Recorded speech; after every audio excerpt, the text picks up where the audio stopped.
지금 일반계 학교 선생님들의 스트레스가 뭐냐? 시험 문제를 낼 때 만점이 많이 나올 거를 고민합니다. 그렇게 되면 큰일 나는 거예요. 왜요? 서열을 나눠야 되기 때문에 만점자가 나오지 말아야 돼요. 그러니까 어떻게 돼요? 수능에서는 킬러 문항 만들고요. 학교 내 선생님도 이상한 문제를 만들어요. 학교가 그렇게 굴러가는 겁니다. 저 속에 아이들이 있지요. 그러니까 저게 최저를 이제 제가 무자르듯이 딱 잘라본 거예요. 저 안에서 아이 어떻게 합니까? 시중에 나와 있는 모든 문제를 다 풀어야 돼요. 그래서 제가 말을 그렇게 붙여본 겁니다. 전방위적 저인망식 학습. 잔인한 거죠. 왜? 구성진대 한 문제를 맞춰야만 1등급을 받기 때문에 그런 겁니다. 저런 틀에 견딜 수 없는 애들이 주변화가 돼요. 저 주변화된 아이들이 정책의 대상도 아닙니다. 특히 이제 우리가 전문계라고 얘기하죠. 실업계 아이들. 정책 대상도 아니에요. 여기를 이제 사교육이 감싸고 있는 거고요. 더 강화시키는 거고요. 그 다음에 우리가 믿는 능력 있는 사람이 돈 받는 게 당연해라고 하는 차별적 보상 시스템이 밑바탕에 깔려 있는 거고. 그러니까 저 틀에서 제대로 온전하게 성장할 가능성이 거의 없는 사회인 거예요. 생각해 보세요. 더군다나 교육부 이 동네가 좀 이상한 일을 해요. 우리 저거 하죠. 이후 학교도 그런 함정에 빠졌지요. 아이들을 순간순간 활동하는 걸 평가해야 된다 해서 평가의 횟수가 굉장히 많습니다. 그런데 아이들은 평가에서 한 번 실패하면 의대를 못 가요. 의대를 가려고 하는 아이는. 그러니까 평가를 쪼개놓을수록 이 아이한테 뭡니까? 지옥인 거예요. 매번이 자기 인생에서 승부를 걸어야 되는 그런 평가일 수밖에 없는 겁니다. 온전할 수가 없죠. 이게 이제 우리의 체제인 겁니다. 이 틀에 우리의 중학교 아이들 영향받는 거고요. 초등학교들 영향받는 거고요. 그러면 저기서 입시제도 바꾼다고 문제 해결됩니까? 천만의 말씀. 안 됩니다. 제가 이제 아주 오래전부터 저 단면들을 그려놓고 우리의 공략 지점이 어딘가를 얘기를 해야 된다는 얘기를 많이 하는데 사람들이 잘 귀담아 듣지 않기도 하거니와 그래요. 왜 이런 일이 벌어집니까? 아이들 학령 인구는 줄어드는데 공부방, 학원 점점 늘어나고 있어요. 거의 뭐 이제 이게 이상한 방식으로 가는 겁니다. 자, 여기서 제가 이제 이 4.3 문제, 9월 4일에 문제가 왜 생겼나 말씀을 드릴게요.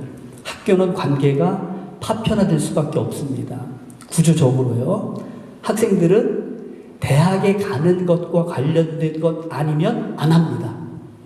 나이스에 기록되는 의미 있는 것 아니면 할 이유를 몰라요. 이유는 좀 다르긴 합니다만 대개 아이들이 그래요. 그러니까 선생님한테 가서도 묻는 게 이거 나이스 기록 됩니까? 안 됩니까? 이건 될 수 없는데 안 하죠. 그게 목표 중심의 학교 생활입니다. 그리고 부모님은 이제 김원 작가께서 저런 말 많이 하셨죠. 내 새끼 지상주의가 발흥됐다. 그러니까 선생님은 어떻게 수업해요? 기계적으로만 하는 겁니다. 얘들아, 요거 나이스에 기록할 거야. 할 거야 말 거야? 그거 하고 하면 기록해주고. 그리고 저런 틀에서 경쟁을 하다 보니까 학생들 각자가 미세 공격을 굉장히 많이 합니다. 서로 혐오하고 비난하고 차별하고. 그 비난과 화살이 누구한테도 와요? 교사들한테도 오기도 하고요. 그러니까 저런 틀로 하다 보니까 이게 우리가 소위 얘기하는 인간적인 끈끈함, 관계의 밀도 이런 걸 따지기가 너무 어려운 거예요. 걷다가 이 사회 전반에는 주술이 판치고 있습니다. 어떻게 하면 뭐가 된다는 생각. 그래서 수능 100일 전에는 저기 어딥니까? 갓바위에 가서 3000배 하는 거고요. 교회 같은 곳에서도 수능 특별기도 하는 거고요. 제가 볼 때는 이건 주술을 넘을 수 없어요. 제가 뒤에서 말씀드릴 기회가 있습니까 모르겠는데 제가 서울시하고 싸워서 올해부터 하지 않게 만든 게 있습니다. 매해 수능 100일 전, D-100일 전에는 우리나라 5대 일간지에 서울의 보신각 중에서 저기 학생하고 학부모 뽑아다가 종치면서 수능 점수 얘기하는 것, 그거 했었어요. 제가 작년에 서울시하고 대판 싸우고, 제가 구독하는 신문에 기자하고 여러 번의 편지를 주고받으면서 이건 야만이다, 이거 안 하는 게 정상인 사회다. 올해 안 했어요. 올해 뒤져보세요. 어디에도 없습니다. 그러니까 중앙일간지에서 보도하지 않다 보니까 서울시가 안 하는 거예요. 이런 거 좀 없애야죠. 그죠? 이런 이제 주술이 이제 작동이 되는 조건에 이게 이제 우리를 감싸고 있는 것이고요.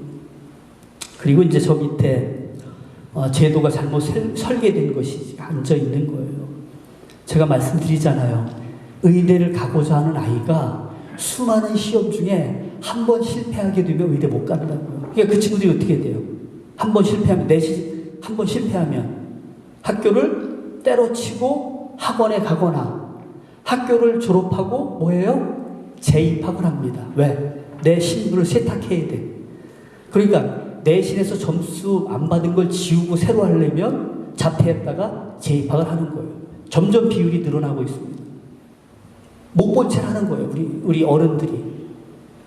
이게 뭐냐면 제도가 실패하지 않으면 그런 일이 있을 수가 없잖아요. 그리고 세상에 성장기에 그렇게 한 번 시험도 실패하지 않아야만 의사가 된다는 얘기는, 이거는 제도의 실패 중에 이런 실패가 없어요.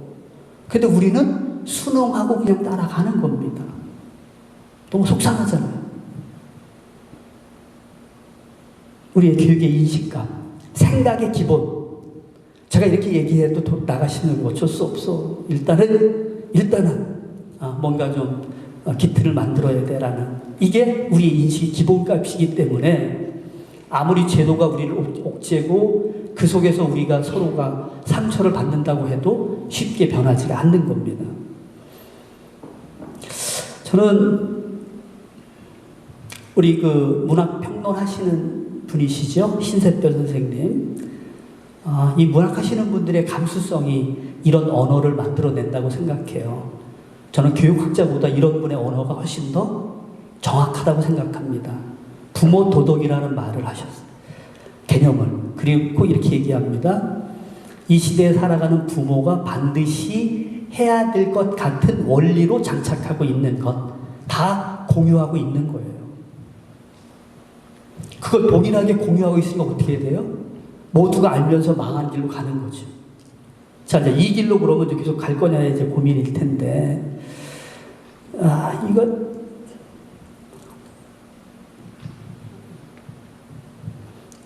저거죠. 이제 이쪽 이제 보시기에 왼쪽 사진이 그 체육관에서 하는 설명회죠. 어마어마합니다.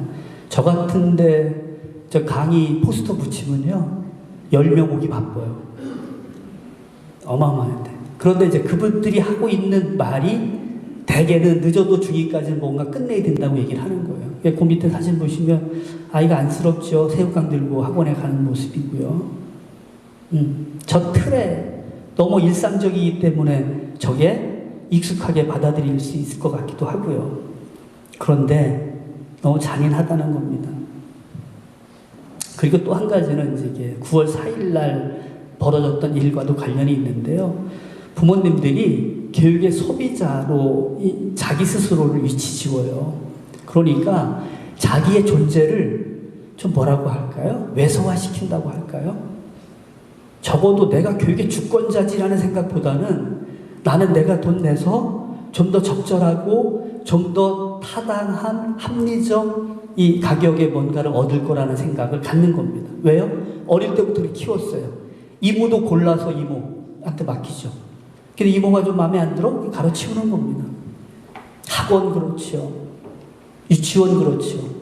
그러다가 학교에 진입하게 되면 이 교육의 소비자성이라는 건 그대가 유지가 되니까 교사 선생님들한테도 굉장히 과도한 방식으로 갈 가능성이 있는 겁니다. 그런데 개연성이 있다고 봐야 되겠죠.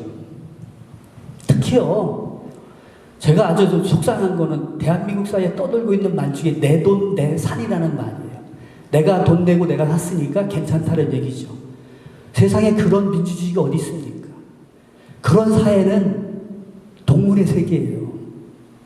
내가 할 수 있는데 안 하는 것, 그게 인간의 품격입니다. 맞죠?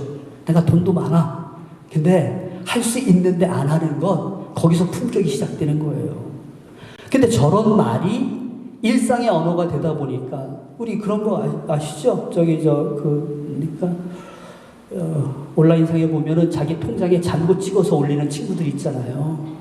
잔고를 찍어서 올려요. 자랑하느라고. 그리고 사교육 시장에 있는 일타 강사들이 아이들한테 인생 강의하는 거 들어보셨어요? 정말 잔인합니다. 그렇게 얘기하면 안 돼요. 만약에 공립학교 선생님이 그런 식으로 아이들한테 삶을 이야기했다면 파면될 겁니다. 맞죠? 근데 그게 소통이 돼요, 그냥. 그리고 아이들이 그렇게 믿어버리고. 이런 점에서 저는 좀 우리 스스로가, 우리 이제 부모된 입장뿐만 아니라 자식하고 동시대를 함께 사는 사람이잖아요. 그런 점에서 이 말이 갖고 있는 이런 좀 함정, 이런 것도 좀 따져볼 필요가 있겠다. 이제 그런 걸 하지 않게 되면 아까 말씀드렸던 전략적 비이성을 스스로 채택하고 스스로 존재를 좁혀나가는, 왜곡시켜 나가는. 우리 납작하다는 말 하지요. 같은 인간이 위대할 수도 있고 납작해질 수도 있습니다. 그건 잘 눈에 보이지 않습니다만 그 사람 내면에 갖고 있는 가치의 층위가 그렇게 만드는 거예요. 그런데 이제 저런 식의 채택은 점점 자기 스스로의 가치 층위가 낮아지는 거예요. 동네에서 좀 이렇게 납작해진 다음에 아이가 좋은 대학 가면 뭐 할 거예요? 좀 스스로 쪽팔릴 경우도 있잖아요. 그렇죠? 네. 이제 그런 점에서 우리가 나도 모르게 갖게 되는 저런 전략에 대해서 한 번쯤 우리가 좀 되돌아볼 필요가 있겠다. 저는 이 부모님이 갖고 있는 저 절절한 마음을 알면서도 한편에서 저렇게 저런 생각을 갖게 하는 그 제도의 체제의 힘이 무섭다는 생각이 드는 거예요. 아까 전에 말씀드린 것처럼 그 주차장에 차 빼면서 우리의 고3이다. 그래서 지금 데리러 가니까 여기 차 대지 말라 이런 얘기인 거예요. 그런데 저렇게 키우면 어떻게 되냐? 저렇게 키우면 이게 논문을 이제 한 편의 논문을 제가 한 장으로 요약을 한 겁니다. 원래 공부한다는 건 따지는 거예요.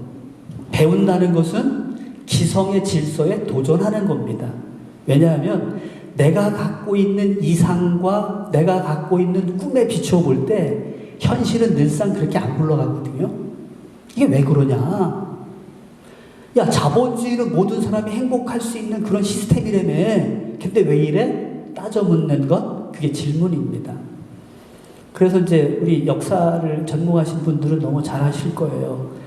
그 왕권이 강화됐던 조선시대에도 상소를 올렸을 때 절대 목을 못 치는 존재가 있었죠. 왕이 기분 나빠. 상소가 올라왔는데 난 저한테 막 대드는 거야. 그럴 때 웬만한 신하는 다 목 칩니다. 성균관 유생들이 따지는 것은 손을 못 대요. 왜요? 배우는 단계에 있는 친구들이 따지고 도전하는 것은 당연하다. 그러니까 왕한테 얘기하는 거예요. 당신 완도 정치하라고 상소를 올립니다. 답변이 안 가요? 그럼 나오잖아요. 이거 조선실록에. 유생들이 다 짐 싸가지고 고향으로 내려가. 그럼 어떻게 돼요? 조선을 이끌어 나가야 될 관리의 인재 양성이 안 되니까 왕이 급기야는 보냅니다. 다시 올라와요. 그러니까 좀 따지고 기성세의 질서에 대해서 물음을 던지고 하는 것이 그게 배우는 건데 우리 친구들은 그렇지 않다는 거죠. 이 김은정 박사의 이야기를 들어보면 유사성인이 돼버렸다. 똑같이. 그러니까 이제 공부 잘하면 부모님이 주는 혜택이 소비 문화를 소비할 수 있는 그런 단계로 가도록 하는 거예요. 돈 주고, 야, 너 공부 잘하면 내가 뭐 해줄게. 뭐 이런 식으로 해서 공부를 하게 해. 그러다 보니까 나이 들어서 어른들이 좀 낡아지잖아요. 근데 젊은 애가 낡았어, 생각이. 그게 뭐예요? 이런 틀에서 나온다는 거죠. 그러니까 이제 우리 부모님들이 자녀하고 대화 나눌 때에 좀 뭐라고 할까요? 좀 아이가 좀 바른 생각 가질 수 있도록 안내하려고 애쓰는 것, 말이 갖고 있는 힘을 믿는다면 말을 정말 조심하게 해야 될 필요가 있지요. 돈 얘기 좀 적게 하고. 왜? 인간 삶의 질은 돈으로만 결정되는 게 아니잖아요. 제가 이런 얘기 하거든요. 사회의 질을 결정하는 기제가 교육입니다. 사회의 질. 그럼 사회의 질을 결정하는 것 중에 하나가 물질이에요. 경제 성장이 돼야 되지요. 근데 그 경제 성장만 된 국가를 보고 질적으로 우수한 국가라고 누구도 인정하지 않습니다. 반대편에 뭐가 있어야 돼요? 교양도 있어야 되고요. 그 사회가 갖고 있는 가치의 기준이 있어야 될 것이고요. 그런 게 있을 때 질 높은 사회라고 이야기를 하는 겁니다. 그럼 교육은 담당이 어디예요? 이쪽이죠. 그런 점에서 개개인의 삶의 질도 역시 마찬가지입니다. 어느 시점까지는 물질, 그 다음에 어떤 그런 물질적 토대가 삶의 질을 결정하는 기반이 됩니다만 어느 수준이 넘어가게 되면 그 다음부터 뭐예요? 인류학적 고민이 많은 사람이 높은 질의 삶을 구가할 수 있는 거죠. 이제 그런 점을 우리가 생각해 볼 때 가족관계에 있어서의 부모의 역할도 우리가 한번 고민해 볼 필요가 있겠다. 예, 그래서 요즘 부모 도덕 제가 이제 정리해 보면 이런 겁니다. 너무 효과 중시하고요. 효과를 중시한다는 얘기는 뭡니까? 효율이 아니에요. 효과를 중시하려고 하니까 온통 다 전략 자산을 쏟아붓는 방식으로 가는 거예요. 그 다음에 일상의 입시와 그 옆에 제가 입시 기반의 자발적 봉쇄 이렇게 말씀을 써놨지요. 고3 부모가 되면 스스로를 봉쇄시켜. 뭐 해야 될 거 안 해. 불안해서 본인이. 어디 우리 놀러 갈 거야. 아, 내 고3인데 이번엔 내년에. 이렇게 스스로 봉쇄시키니까 가족 관계도 이상해지고요. 오늘 오다가 제 아내하고 뭐 이런저런 얘기를 하다가 지금 고3인 어느 부모님, 어머니가 병이 났다고 하는 전화를 받고 안타까워 하더라고요. 수시 모집과 관련된 뭐를 하다가 이제 부모님이 병까지 나신 거예요. 너무 스트레스를 받으니까. 이제 그런 게 아마 이제 일상의 입시와 관련이 있지요. 다음 주에 명절입니다.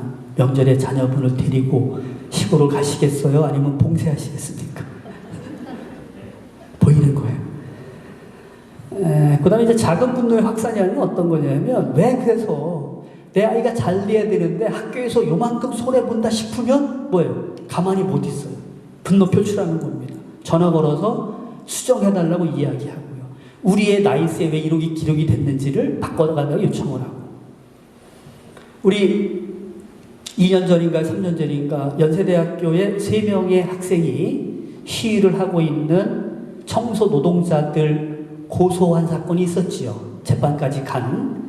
그거 보고 신문 보고서 막 화나시고 그러셨었지요. 요즘 애들이 왜 이래? 그런데 우리가 그렇습니다. 자기 권리와 관련돼서 자기 권리를 뭐 이렇게 뭐라고 할까요? 부당하다고 할까요? 침해받았다고 할까요? 그러면 가만히 안 해요. 근데 이게 부모님만 있는 게 아니에요. 선생님들도 마찬가지입니다.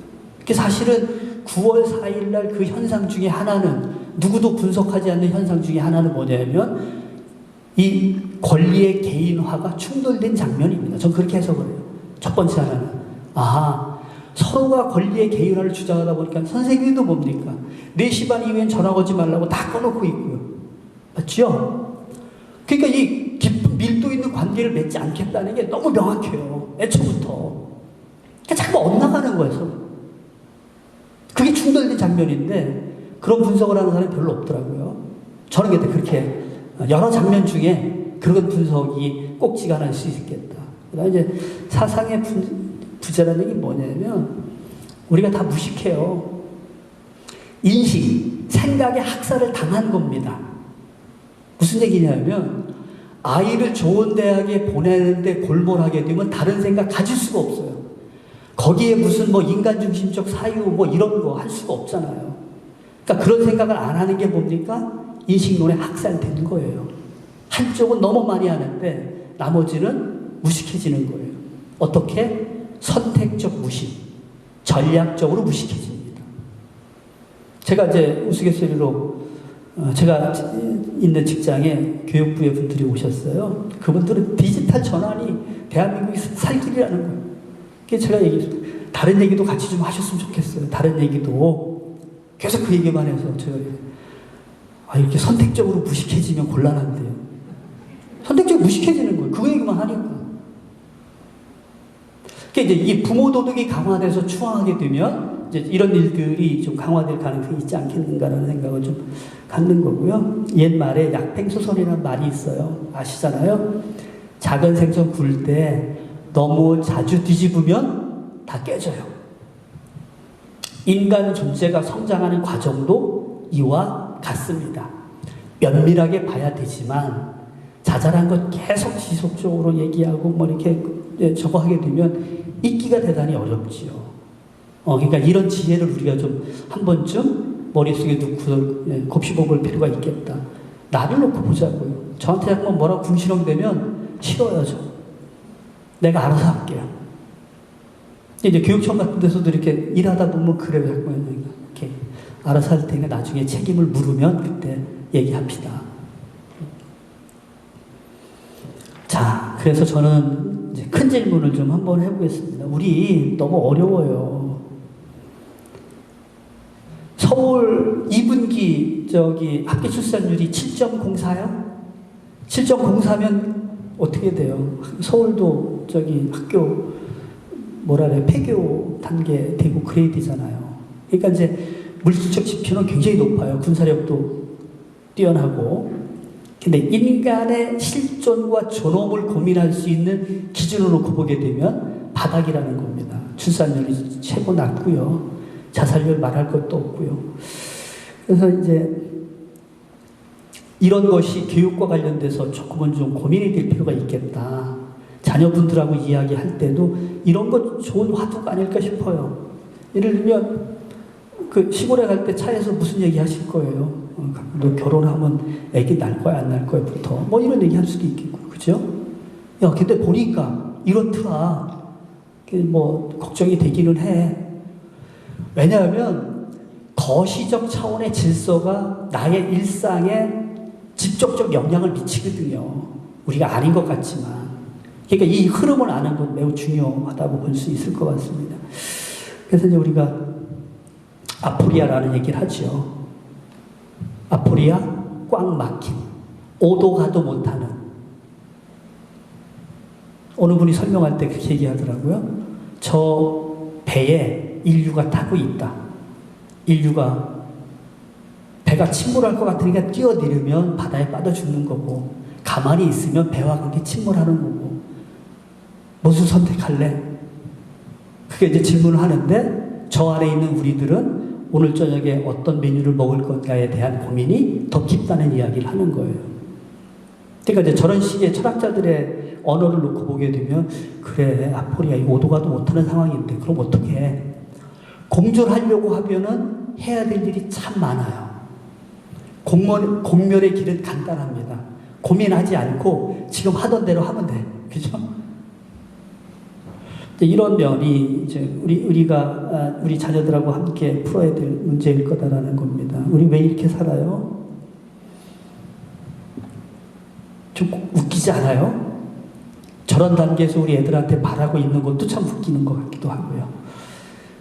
두 번째는 제국적 삶의 양식이라는 건 어떤 거예요? 제국주의가 갖고 있는 게 이거죠. 나의 발전을 위해서 다른 나라 약탈하고 하는 것.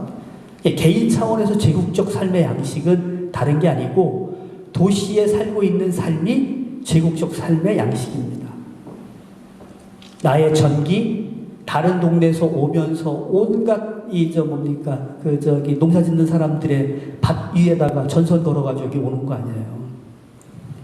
우리 여기 계시는 부모님이 배출하는 쓰레기 우리 동네에서 해결이 안 되니까 그 어딘가로 가잖아요. 모든 게 그래요. 그럼 이 삶을 멈추자? 그건 아닙니다. 문제는 뭐냐면 내가 이런 삶의 양식을 갖고 있음을 아는 것과 모르는 것은 아주 큰 차이예요.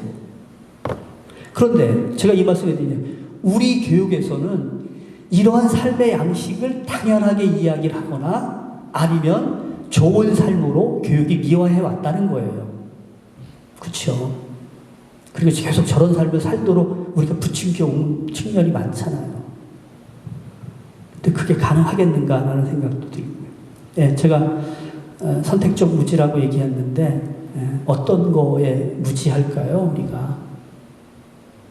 저는 아까 우리 학생들이 살고 있는 이 체제가 갖고 있는, 체제가 우리한테 강제하는 사유를 따라가게 되면 인간 실존에 대한 고민은 사라지게 돼 있어요. 그러면 우리 스스로가 앙상하게 살면서 앙상함조차를 모르는 단계에 빠지게 되는 거죠.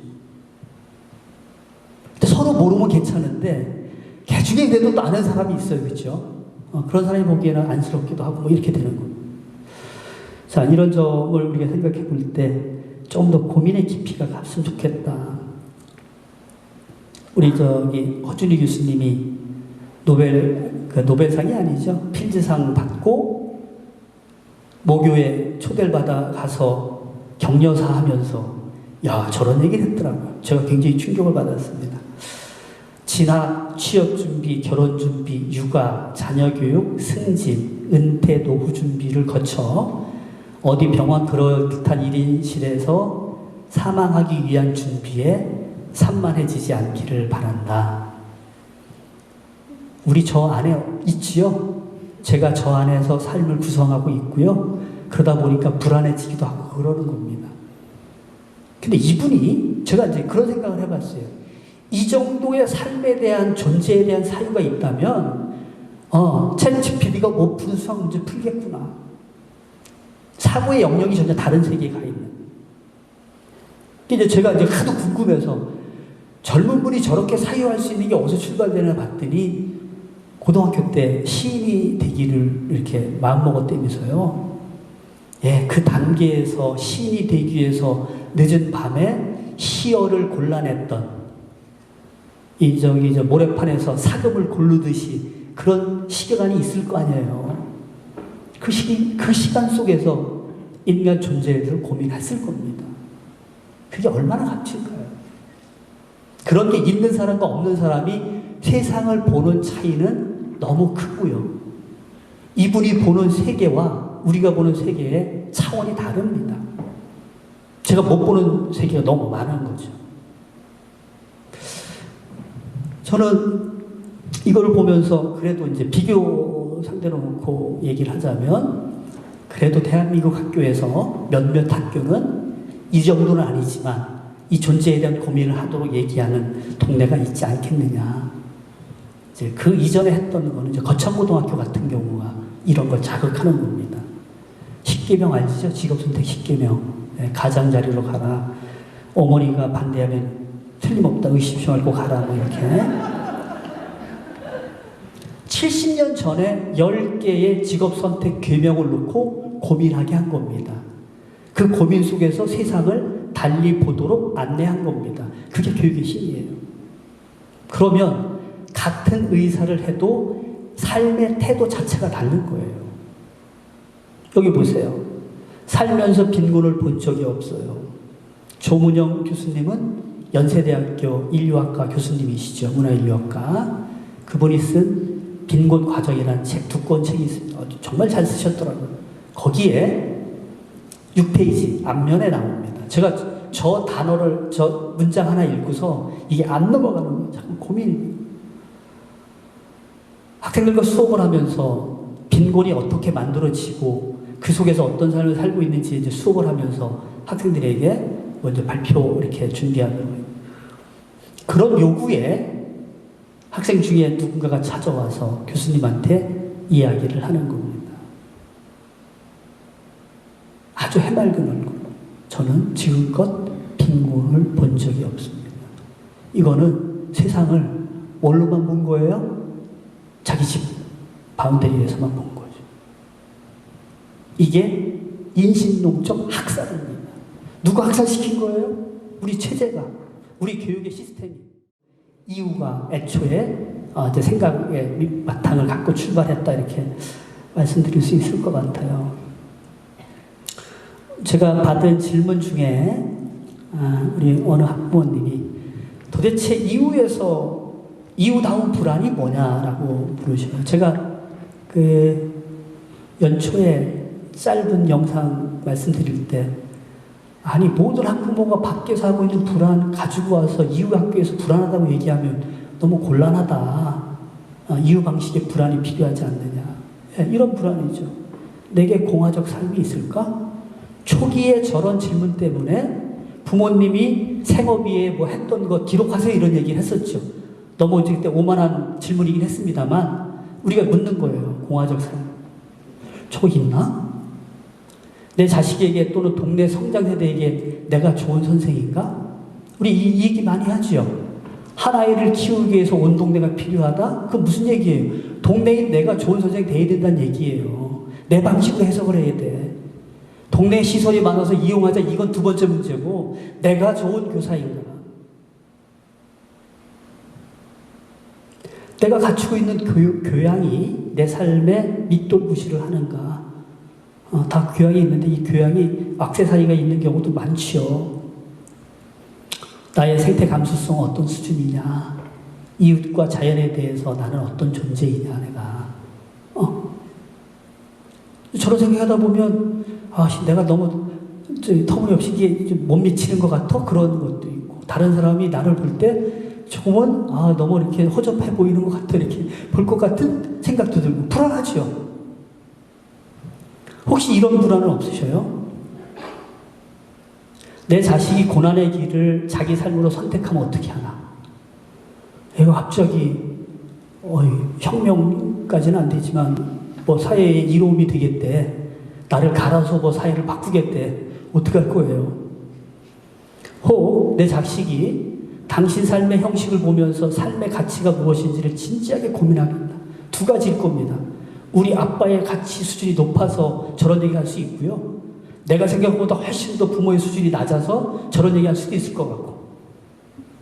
근데 간혹 그러죠. 부모님 중에 그런 경우, 이전에 제가 만난 분, 이유 다니는 애들은 어떻게 말만 늘어가지고 못 당하겠어요. 이렇게. 애들이 뭐 얘기하고, 공적인 거 얘기하고 그러면 우리 쪼그라들잖아요. 자식이 당신 삶의 이상은 무엇인가요? 라고 묻는다고 하면 나는 뭐라고 얘기할까? 당신 이상이 뭐냐? 꿈이 뭐냐? 최종 신급의 당신 삶이 도달하고자 하는 지점이 뭐냐를 물을 때 뭐라고 얘기할 거예요? 자식이 혹은 이웃이 당신이 나보다 인격적으로 더 훌륭한 점이 있다면 지금 나에게 말해달라고 묻는다면 어떻게 답할 거예요? 이런 거 우리 불안하지 않으셔요? 전 불안해요.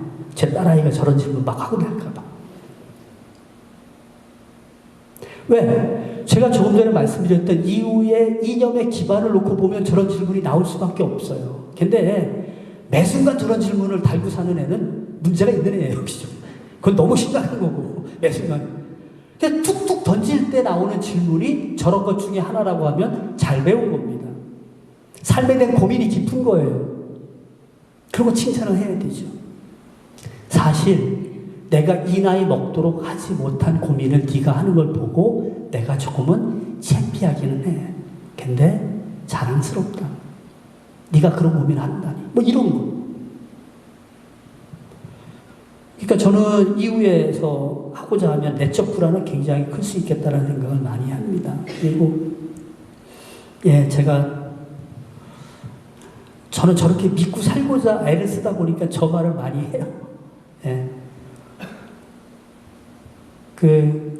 제가 지난 봄에 만든 그 영상에서 한 가지 언어 실수란 게 있습니다. 이게 뭐냐면 이경무다 반정화를 이경다무 반정화라고 그 순서를 바꿔서 이야기를 해서 갈렐루스의 빵이 두 덩이 있으면 하나 팔아 꽃사라고 하는 건 맞습니다. 꽃이 내 삶의 풍요를 보장합니다. 그게 질이에요. 삶의 질. 우리 조상들이 얘기했다고 하는 것, 두 일항의 밭이 많지는 않지만 절반 꽃심을 하는 것, 꽃을 많이 향유하는 사람이 높은 삶의 질을 누리는 겁니다. 우리가 자녀하고 이런 이야기를 했을 때 자녀가 아빠가 보기에 그런 것 같아요. 그리고 아빠도 그런 걸 찾으려고 애쓰는 것 같은데, 그렇다고 하게 되면 꽤나 아주 가치로운 유산을 주신다고 생각해요, 저는. 그러니까 이런 공유가 뭐예요? 가치의 공유인 거고 삶의 공유인 거고요. 너가 나와 피를 나눴잖아요. 끈끈한 피만큼이나 중요한 거라고 생각하죠. 가치를 공유한다는 게. 그러니까 이제 그런 게 안 되게 되면 피를 나눴는데 나이 들어서 서서히 말이 안 되는 자식이 나오고 뭐 이런 거잖아요. 그죠? 정말입니다. 이 학교에서도 이런 얘기를 많이 해야 되는데, 인간의 이 존재는 저렇게 꽃밭 저런 걸 많이 갖고 있을 때 인간답게 성장된다고 생각해요. 이런 걸 우리 교육에서 좀 믿었으면 좋겠다. 두 번째가, 아까 말씀드렸죠. 너무 능력, 물질, 저런 생각을 많이 하면, 사람이 약간 좀 접근하기가 쉽지 않아요. 제가, 지금 직장으로 가기 전에 용인 남사 쪽에 반도체 부품 공장을 다녔습니다. 이제 그 이력서를 다 세탁하고 가서 하루에 8시간 노동자들 생산직으로, 생산직 같은 동료가 굉장히 정직합니다. 정말 땀 흘린 것만큼 받는 걸 감사해 생각하고, 근데 이제 저하고 합치되지 않는 영역이 있습니다. 휴식 시간에 대개 분들이 스마트폰 딱 킨 다음에 주식 기사를 봐요. 그래놓고 오르면 굉장히 좋아요. 근데 한편에서는 이해가 돼요. 가진 자산이 없기 때문에 저렇게 해서라도 희망을 얻겠다는 생각이 아닌가라는 생각을 하는데, 이게 이제 매번 그러니까 대화가 좀 이렇게 좀 좀 단절이 되지요. 그 물질주의라고 하는 생각이 갇혀 있을 때에 그런 모습이 아주 일반적으로 되는, 그 다음에 그 속에서 너무 자유로워지는. 근데 이제 약간은 좀 이제 그게 저한테는 약간 좀 불편한 지점이 생기기도 하고요. 그래서 우리가 의식적으로라도 좀 머릿속에 있는 생각의 기준을 좀 바꿔보자. 제가 존엄주의라는 말을 만들었어요. 이 능력주의, 메리토크라시라는 말을 비판하는데, 비판하는 사람들이 그러면 대척점에 있는 세계를 뭐라고 얘기할 거냐? 그 말을 안 하더라고요. 제가 이제 이런저런 고민하다가 그냥 디그니티라는 말에 크라시를 붙여서 저렇게 말을 만들어 봤어요. 각각의 사람들이 갖고 있는 존엄성이 그 자체로 인정되는 사회. 근데 저 말을 갖고 아이들을 만나는 선생님은 아이들이 달리 보인다는 거예요. 과급에서 만나는 아이들 선생님들이. 그 말이 갖고 있는 힘이에요. 그 유튜브 보시게 되면 저보다 훨씬 더 훌륭하신 그 중앙대학교 김누리 교수님이 강의할 때마다 저 언어를 쓰셔요.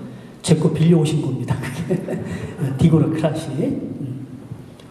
훌륭한 분이 써주시니까 너무 감사하죠. 그러니까 내가 지향하는 사회에 지칭하는 언어가 없을 때 만들어 쓰면 되는 거예요. 부모님도 자녀하고 세상 바라보고 가을의 풍경을 놓고 뭔가 말 만들어서 얘기하세요. 나는 이런 장면을 이렇게 얘기하고 싶어, 뭐 이렇게 볼 수도 있고.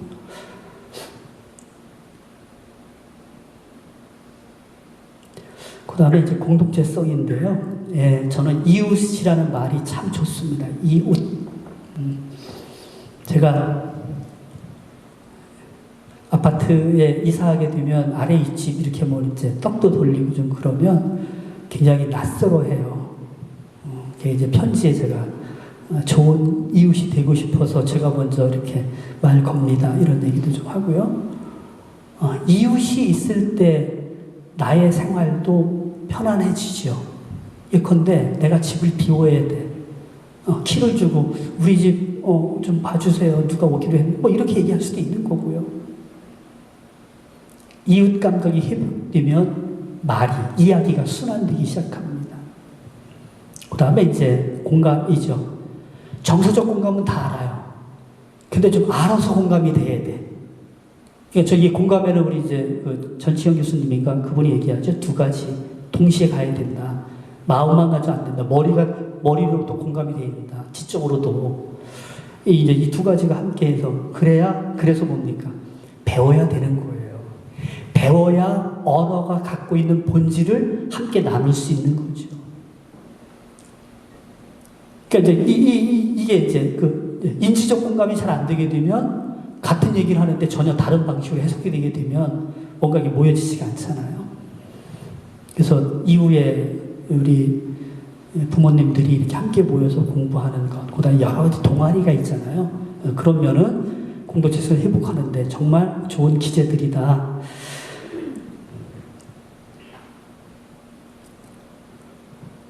저 말에 다 있지요. 저거 하나만 알으면 게임이 끝나요. 새가 새다운 것은 둥지에 있을 때, 거미줄에 거미가 있어야 거미다운 겁니다. 인간이 어디에 있을 때 인간다워요? 우정 안에 있을 때 그렇습니다. 근데 우정을 끼리 편가르는 방식의 우정이 아닌 거고요. 내 주변에 있는 사람하고의 친밀도, 관계의 밀도를 올리는 게 그게 1차입니다. 그래서 제가 얘기합니다.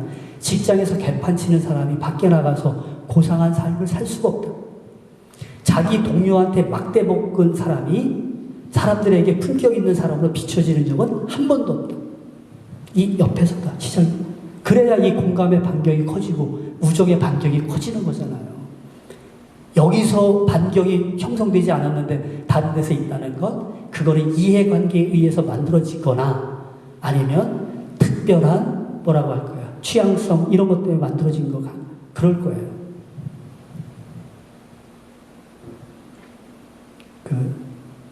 우리 대개는 이 동천동 마을에 계시죠. 아니면 분당 쪽에 계시도 할 테고요. 예, 이 마을에 있는 분들이 함께 우정을 나누는 것 굉장히 좋은 일일 게다. 제가 제 직장 분들하고 이야기를 하면서 이거를 보여드렸어요. 뭐 까치밥 참 따뜻한 마음이죠. 그 이탈리아에 있다래죠. 카페 소스페소. 저는 뭐 실제로 보진 못했는데요. 커피를 한 잔 먹으면서 두 잔을 산답니다. 그리고 한 잔을 저렇게 티켓을 붙여놓는데요. 그러면 노숙을 했던 사람이거나 지금 당장 돈이 없는 사람 중에 정말 커피가 마시고 싶은 사람은 들어가서 저 종이 한 장 띄어서 커피를 주문하게 되면 먹을 수 있다는 거예요. 이것도 참 아름답죠. 따뜻하고. 맨 옆에 있는 게 얼마 전에 안산에서 있었던 일이죠. 폐지를 끌고 가는 노인의 그 우산 씌워주고 본인은 반쪽이 다 젖는. 제가 궁금해서 안산 쪽에 있는 분들한테 전화했더니만 교육계에 있는 분이라고 하더라고요. 근데 이제 자기를 이제 오픈하지 않는 선생님이 아니고 행정실 쪽에 계시는 분 같아요. 아름답지요. 저럴 때만 저런 장면 보면 나의 왜소함이 턱턱 다가오지요. 그러니까 어느 분은 그러더라고요. 나는 사진만 안 지켰을 뿐이지 매일매일 해. 이거 자부심도 된다. 오케이. 언젠가는 지킬 겁니다. 근데 아름다워요. 그리고 저로 하여금 왜소하게 만들어요. 저게 뭐예요? 인간다움의 극대치에 있는 거예요. 근데 아주 이걸 저열하게 말씀드릴게요. 저열하게. 어느 젊은 친구가 지금 직업을 얻으려고 노력하는 친구가 저렇게 했다고 가정하고 사진에 찍혔다고 하면 어떻게 될까요? 그 친구는 거의 취업이 보장될 겁니다. 이렇게까지 얘기하면 좀 저열하긴 한데 그렇게 귀해요. 안 하니까 사람들이. 잃어버렸으니까. 우리 어느 어느 부모님이 그 질문에 그렇게 쓰셨어요. 학부모님들의 그 생각이나 이런 걸 들을수록에 이유를 떠나야 되나 이런 생각이 든다고요. 예, 왜 그러냐면 이런 겁니다. 사람의 언어 능력은 보편 능력이 있어요. 누구나 좋은 어느 정도 수준에서는 언어 능력을 갖고 있습니다. 그런데 환경에서 생성되는 게 있습니다. 이유이기 때문에 내 언어 능력이 발달되는 영역이 있거든요. 못 들어봤던 이야기, 뭐 이런 거. 그런데 내 보편 능력이 10인데 우리 공동체가 갖고 있는 언어의 능력이 마이너스 수준이 된다고 하면 나의 언어 능력 자체가 어떻게 돼요? 잔고가 줄어들어요. 그러니까 피하고 싶은 겁니다. 서로 좋은 말, 서로 용기 주는 말, 서로 우리가 이화학교 왔으니까 함께 좀 만들어 가보자고요. 이런 말을 하는 공간이어야 우리 모두의 언어 능력이 올라가는 겁니다. 근데 이제 어머님의 그 질문의 말씀을 이렇게 가만히 읽어보면 자기는 그래도 좀 뭔가 이후에 와서 좀 이후에 함께 하고 뭐 그런 마음인 것 같은데 주변에 있는 부모들이 그런 게 아니니까 괴롭다는 거죠. 잔고가 자꾸만 줄어드는 모습을 그렇게 읽는 겁니다. 공감 능력도 마찬가지입니다. 맞아요. 직장에 있는 사람들이 공감의 이 행동을 많이 하게 되면 나도 그렇게 배워지게 돼요. 따라가게 됩니다. 그래서 우리가 함께 있는 동료, 이웃하고 할 때의 언어, 그 다음에 삶의 태도 이런 걸 갖는 것 중요하다. 예, 제가 삶의 화학 말씀을 드렸더니만 이거에 대해서 좀 더 자세한 이야기를 들려달라고 질문하신 분들이 여러 분 계시더라고요. 뭐 간단합니다. 지금 부모님은 어릴 때부터 원했던 삶을 사시는 건가요? 그런 삶이 담겨 계시는 분도 있지만 그렇지 않죠. 우연찮게 이후 오신 분도 있잖아요. 그죠? 우연찮기에 누구 때문에? 제 말씀을 잠깐 드릴까요? 제가 삶의 화학이라는 걸 철저하게 믿는 게 제 경험과 연관이 있습니다. 저는 고등학교 3학년 때까지는 소위 양아치였습니다. 정말입니다. 정학도 받고. 고등학교의 생활 기록부에 이렇게 쓰여져 있습니다. 아마 이거 하셨으면 이후에서 저 안 뽑았을 것 같아요. 준법 정신이 극히 희박한 학생인 가, 나, 다 중에 다에 빨간 붓뚜껑이 찍혀 있습니다. 그러니까 양아치라는 거예요. 그럼 그 당시에 사범대를 갈 수가 없습니다. 근데 제가 가난하니까 졸랐어요. 선생님한테. 저 써주세요. 근데 이 선생님이 자기가 그렇게 써놓고 저한테 그것이 발각될 것 같으니까 어떻게 해요? 봉투를 붙여서 대학을 보내고요. 아, 이거 보면 떨어질 거다. 다니까. 면접 장면에서 한 젊은 선생님이 저한테 물어요. 왜 다를 받았는지 너 알고 있냐? 얼굴이 빨개졌죠. 너네 선생님이 이렇게 썼다. 혹시 여기에 대해서 할 얘기 있어? 예, 담임 선생님하고 제가 좀 친하지를 못했습니다. 한 가지 사례를 들으래, 예를. 그래서 그 시험 보러 가기 직전에 있었던 일 중에 하나가 그런 겁니다. 그 지각하는 아이를 자꾸만 선생님이 괴롭혀요.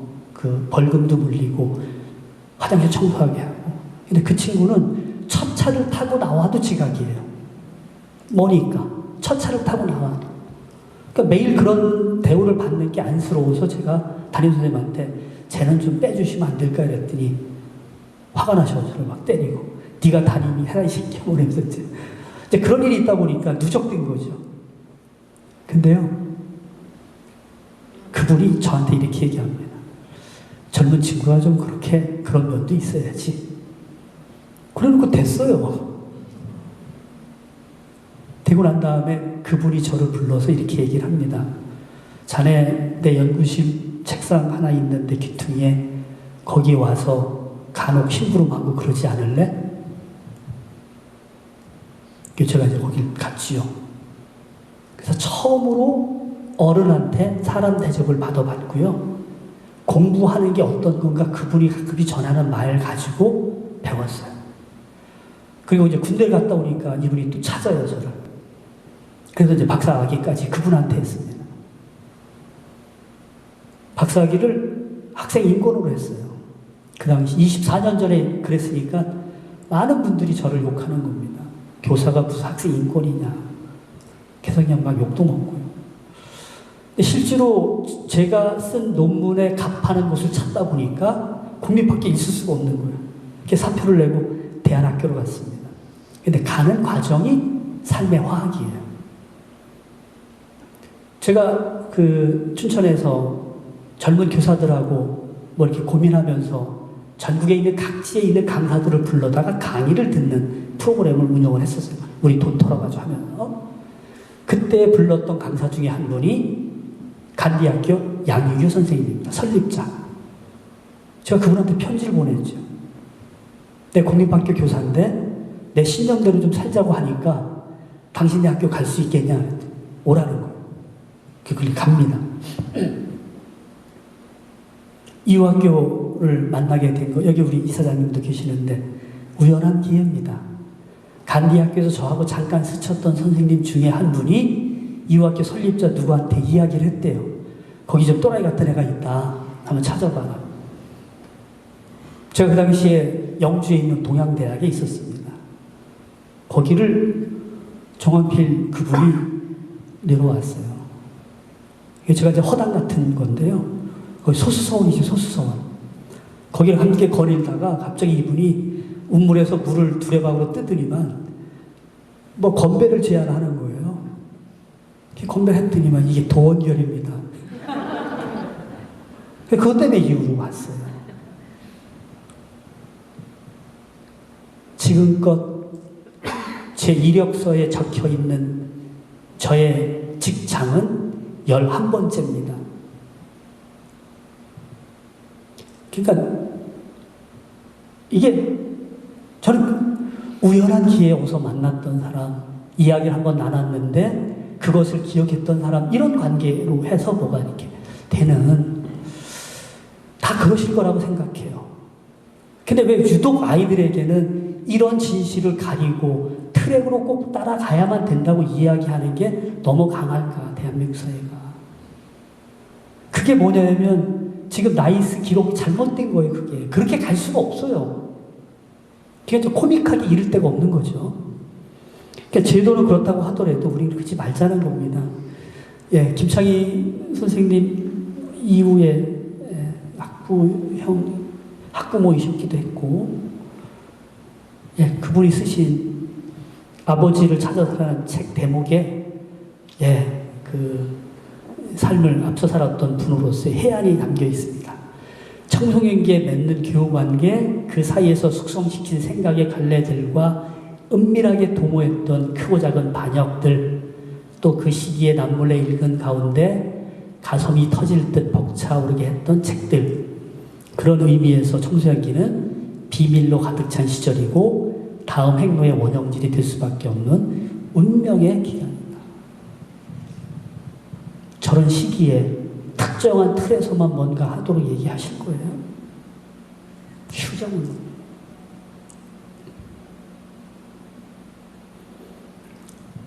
이 사진에서 남자가 저 남자분이 이화학교 1기생입니다. 네, 저가 수업을 했던 친구인데요. 저분이 저 친구라고 얘기해야 되나요?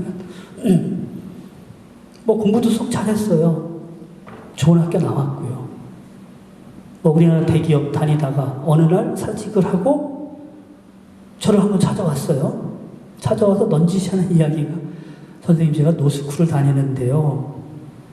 이거 마치고 나서 교육계에서 의미 있는 일을 할 수 있는 게 뭐 있을까요? 돈 벌려고 하면 안 되지 했더니 그런 차원이 아니고요. 정말 내가 갖고 있는 것을 좀 제대로 쓰고 싶다. 왜 그런 생각을 했어? 그랬더니 이렇게 얘기를 해요. 이화학교에서 얘기 들을 때 그렇게 공감이 안 됐다는 거예요. 그 좋은 대학 나왔어. 그리고 S기업 다니다가 어느 날은 이게 돈 버는 재미보다는 이게 뭐지라는 생각이 빠진 거예요. 실존적 해안이라고 할까요? 저는 그렇게 말을 붙여요. 그런 단계가 빠졌을 때 실존적 해안의 단계. 그래서 과감하게 이제 노스쿨을 갔는데 결국 이제 교육계는 오지 않았고요. 나중에 자기가 자리를 잡은 다음에 카톡을 보냈더라고요. 저 대림동에서 일한다고. 예, 대림동에서 지금 이주 노동자들 그 법률 자문하면서 살고 있더라고요. 네, 어떻게 될지 모르는 거예요. 또 있습니다. 여기 아마 그 아시는 분도 있으실 것 같은데요. 김혜환 씨라고 이후학교 고등학교 1학년 단계에서 자퇴를 한 분입니다. 이분은 자퇴하고서 서울에 있는 뭐 인문학 공부하러 간다고 왔다 그러다가 한동안은 선생님들 사이에서도 이 친구가 잊혀져요. 그러다가 언젠가 건치일본가 그러니까 그 의사 선생님들 보는 신문에 쿠바에서 편지를 보내서 실린 게 저한테 전달이 돼 왔어요. 쿠바의 아바나 의대에 재학생으로 있으면서 편지를 보낸 거예요. 그래서 그때 이제 편지 내용의 여러 가지 중에 그런 대목이 기억이 나요. 대한민국에서는 똑똑한 친구들이 의대에 가서 5년을 배우고 나와서 평범한 의사하는데 쿠바에서는 보통의 아이들이 의대 가서 5년 후에 탁월한 의사로 양성되고 그런 경험을 저 책에 담고 지금은 아마 제가 갖고 있는 정보로는 스페인인가요? 가서 공부를 더 하고 있는 걸 알고 있는데 예. 삶의 화학을 믿으시면 그리고 아이들 스스로가 그렇게 믿게 되면 뒤에는 여러 곳에서 달래이 나타날 거다. 그런 믿음을 좀 가지면 좋겠다는 생각이 들고요. 그 다음에 제가 우리 이사장님한테는 20주년 행사 안 하셔요. 이렇게 이제 얘기도 하고 했는데요.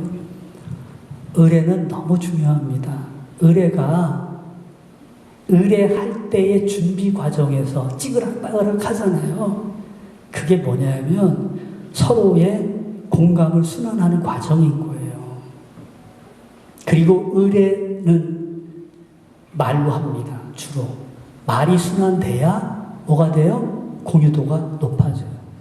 공동체 중에 의례가 없는 공동체는 세상에 없습니다. 패밀리십, 가풍이 잘 다져진 집안, 의례가 굉장히 많습니다. 생일도 의미 있게 하고요. 그렇죠? 그 의례가 있는 게 그런 거예요. 그래서 이웃과 정말로 공동체를 지향한다고 하면 의례를 자꾸만 축소시키는 게 아니고요. 좋은 언어가 순환될 수 있도록 잘 만드는 게 중요하다. 20주년 대한민국 사회에서 이 충격의 진앙지로 20년 동안 역할을 해왔다면 우리끼리 할 이야기가 많아야 되고요. 우리가 앞으로 가고자 하는 것에 대한 결의도 있어야 되는 시기 아닌가요? 저는 그런 점에서는 좀 뭔가 이렇게 좀 있으면 좋겠다는 생각을 좀 갖는데요. 예, 가정에서도 이거는 너무 소중합니다. 제가 아까 실존적 해한이라고 말씀을 드렸잖아요. 어느 날 일상이 잘 굴러다가 일적인 요소, 일적인 변수도 없는데 내 마음이 무너지고 이게 뭐 하는 건 삶인가 그런 생각에 빠질 때 그런데 그런 게 자생적으로 만들어지는 경우도 있겠고요. 교육 영역에서는 실존적 질문을 끊임없이 던져야 됩니다. 그거 잘하는 게 아까 제가 말씀드렸던 거창고등학교예요. 그 학교가 직업선생 10개명을 가지고 끊임없이 이 질문을 던지는 거예요. 근데 왜 중요하냐? 인간이 평범해지는 것은 저런 질문 안 하면, 저런 고민 안 하면 평범하게 살아요. 그런데 좀 더 존엄해지고 비범한 단계에 가려고 하면 저런 질문이 필수적입니다. 우리는 물질에 가진 것 유무를 넘어서서 아이들이 비범한 존재가 되기를 원하잖아요. 존엄에 눈뜬 사람을 이길 방법은 그 어디에도 없다. 왜요? 내가 존엄의 기준이 있게 되면 다른 사람하고 비교하면서 흔들릴 염려가 없는 거예요.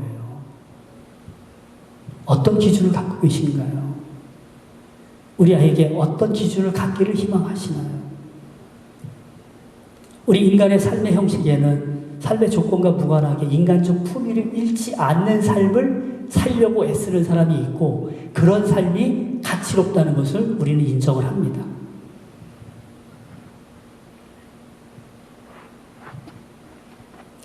절망의 순간에도 자기 존엄을 지키기 위해서 노력하는 모습. 우크라이나 전쟁이 났어요. 전쟁 일기라는 책에 나오죠. 이 화가인 분이 자기 존엄을 지키는 방법이 뭐냐? 전쟁통에 자기 딸과 아들 데리고 가면서 스케치북하고 연필을 놓지 않아요. 그러니까 매일매일 그림 일기를 그립니다. 그게 그분은 자기의 존엄을 지키는 방법이에요. 여러 가지가 있을 겁니다.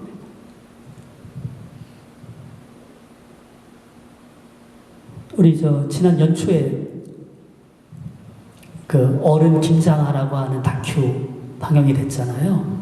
제가 살고 있는 의령 옆 동네 진주에 있는 분인데요. 저분의 존엄의 기준을 보세요. 이겁니다. 젊은 나이에 한의사가 됐어요. 한약사. 아픈 사람한테 약 판 다음에 그 돈으로 나의 욕망에 쓰지 않겠다? 철저한 겁니다. 젊을 때부터. 그리고 그거 가지고 학교 건립해가지고 기부 체납하고요. 많은 사람한테 나눠주고. 2편의 다큐가 지방방송이 만든 것 중에 백상 대상인가요? 받았죠. 저 동네 분들 자부심이 있더라고요. 우리 동네 김장하 어른 보유 동네야. 부럽기도 하고. 이분이 전하는 게 뭐예요? 삶의 형식, 그 다음에 어떤 존엄의 기준을 갖고 사느냐가 얼마나 높은 가치를 유지하느냐를 보여주는 거예요. 저는 학교 선생님들한테 이거를 꼭 아이들하고 함께 봤으면 좋겠다는 이야기를 많이 합니다. 그래서 존엄의 기준을 설정하려면 사유가 좀 생각에 깊이가 있어야 돼서 이렇게 좀 김광규 선생님 얘기하는 것처럼 시인이 시만 생각하지 말고 교육자가 교육만 생각하지 말고 사유를 넘나드는 생각을 해라. 시인이 시만 생각하면 뭐가 나와요? 휴지 조각만 남는다는 겁니다. 아이들하고도 좀 가을이 왔으니까 시도 좀 한번 같이 읽어보셨으면 좋겠어요. 예, 탈선의 미학, 이제 시간이 좀 빨리 가겠습니다. 예. 삶에 대한 태도와 의미를 선택할 자유, 누구한테나 있습니다. 저 삶에 대한 태도나 의미를 선택하는 자기 자유를 잘 행사하는 사람이 삶을 좀 더 가치롭게 살지 않을까 싶어요. 예.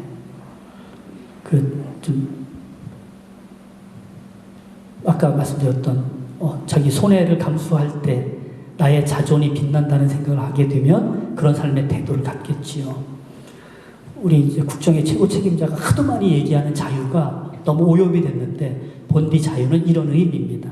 어떤 자유를 선택하시겠어요?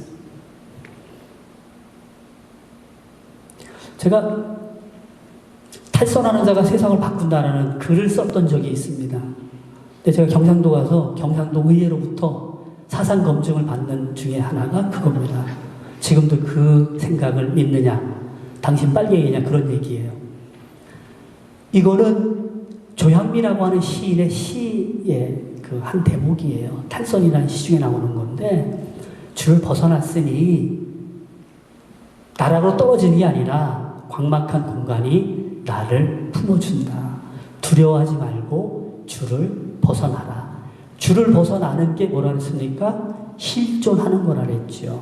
그 실존의 구체적인 요소가 생존, 자존, 공존이고요.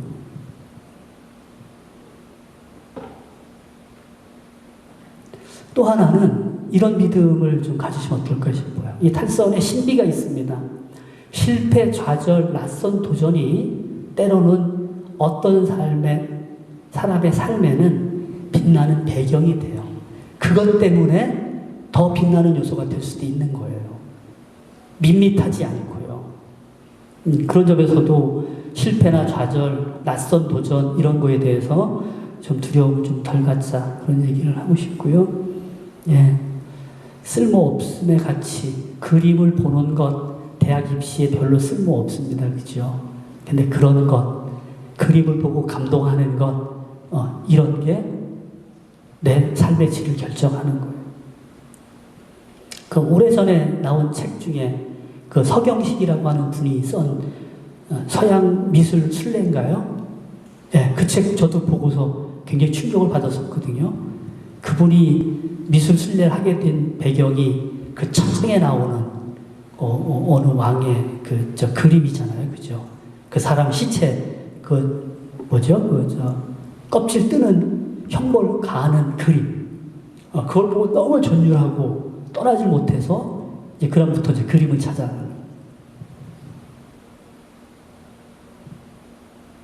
교육에서 이걸 안 믿으면요, 다른 영역에서 믿질 않습니다. 그렇죠? 교육에서만 이걸 믿어야 되는 겁니다. 그런 게 좀 필요하고요. 네. 저는 이제 좀 더 나가서 좀 구경꾼의 자리에서 시민의 자리로 갔으면 좋겠다. 제도가 잘못된 거에 대해서는 자꾸만 이슈 파이팅을 해야 돼요. 제가 서울시에 전화 걸어서 누군가 보신각 종 치면서 점수 기원을 했냐, 문화재 그런 데 쓰라고 누가 그랬냐, 그렇게 따지듯이 이거 그 스웨덴의 한국학 교수가 하는 얘기입니다. 한국 사람들 너무 인생관이 좁다, 대학이라는 것 때문에. 그 얘기 듣는 순간에 좀 창피하기도 하고 나를 돌아보니까 그렇기도 하고 그러잖아요. 이유가 한때 서울 광화문에 가서 이유 학교 깃발 걸고 세월호 때 엄청나게 많이 나가셨지요. 제가 그때 교장하면서 곤혹스러움이 많았습니다. 매일 전화가 오는 거예요. 교육청 혹은 또 가스든 할아버지로부터 이유 학교가 거기에 책상도 보낸 거 다 알고 있다. 제가 540개 책상을 다 빌려줬거든요. 서울에서 어디에서도 얻을 수가 없어서. 근데 이제 매일 이유 학교 학부모의 깃발이 나가니까 너네 이상한 동네 아니냐 뭐 이렇게 하고 그랬어요. 예. 한 번 실패하면 의대를 못 가는 이 제도의 실패를 그냥 보고 계실 거예요. 그래서 함께 참여하고 소리치고 요구하고 따져야 공이 공다워지고 또 그 공 때문에 나눠야 될 혜택도 커지는 법입니다. 가만히 있으면 우리가 제도에 포섭될 수밖에 없기 때문에 소리쳐야 된다는 말씀을 좀 드리고 싶고요. 마지막입니다. 저런 말 좋지요. 저런 게 하나 있어서 세상이 열린다. 강 한가운데 바위가 있게 되면요, 작은 바위라고 하더라도 물길이 돌아가게 되어 있습니다. 세상의 물길을 바꾸는 거는 거대한 흐름이 있어서 바꾸는 게 아니에요. 작은 돌뿌리 같은 그런 존재가 세상의 흐름을 바꿔놓는 겁니다. 그 사회학에서 얘기하죠. 크리티컬 매스라고. 세상의 거대한 흐름을 끊어내는 건 작은 힘이다. 특히 고속도로 같은 거 12차선의 고속도로를 어떻게 끊어요? 차가 막 왔다 갔다 하는데. 근데 10대 정도의 자전거가 있게 되면 끊어내죠. 막 실험도 하잖아요. 그러니까 크리티컬 매스, 10대 자전거 이런 식으로. 저는 이유가 그런 역할을 할 수 있는 그런 좀 존재일 수 있겠다. 그리고 그런 게 효과적으로 할 수 있는 더없이 좋은 위치에 선점되어 있다. 더군다나 20년을 그렇게 해 오셨다고 하게 되면 사회적으로 칭찬받으셔야 될 거고요. 지금부터 우리가 더 큰 자부심을 갖는 그런 곳이 됐으면 좋겠다라는 생각을 갖습니다. 마치겠습니다. 고맙습니다.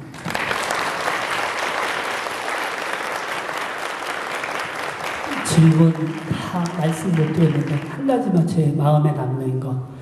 관계 때문에 어려움을 겪는데 누구한테 얘기해도 안 된다. 선생님한테 얘기해도 좀 많이 아프더라고요. 어떤 상황인지 잘 몰라서 제가 드린 말씀은, 그럼에도 선생님하고 더 소통하시는 게 좋을 것 같고요. 특히 간혹은요, 어른을 만나서 아이가 달라지는 경우도 있습니다. 내 주변에 정말 믿을 만한 어른이 있다고 하면 그 어른과 내 자녀가 함께 만날 수 있는 기회를 만들어주는 것도 나쁘지 않겠다. 한번 시도해 보셔라. 이 말씀을 꼭 드리고 싶습니다.